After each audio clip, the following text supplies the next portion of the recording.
এই দেখুন ক্যাসিও বাজানো ছেড়ে দিয়েছিল, আজ 7-8 বছর পর আবার ক্যাসিও হাতে নিয়েছে। আবার কিছু কিছু গান মনে আছে সেগুলো বাজাচ্ছে, এখনও ভোলেনি, এখনও কিছু কিছু জানে। দেখুন কেমন বাজাচ্ছে।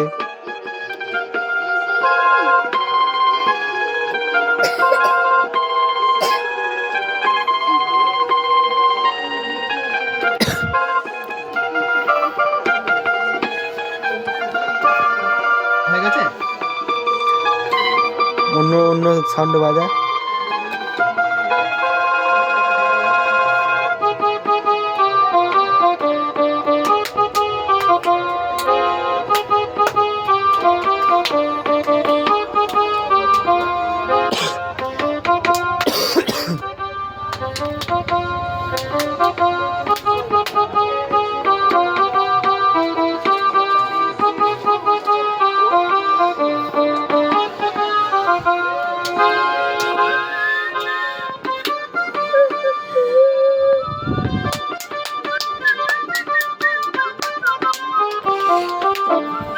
বন্ধ করে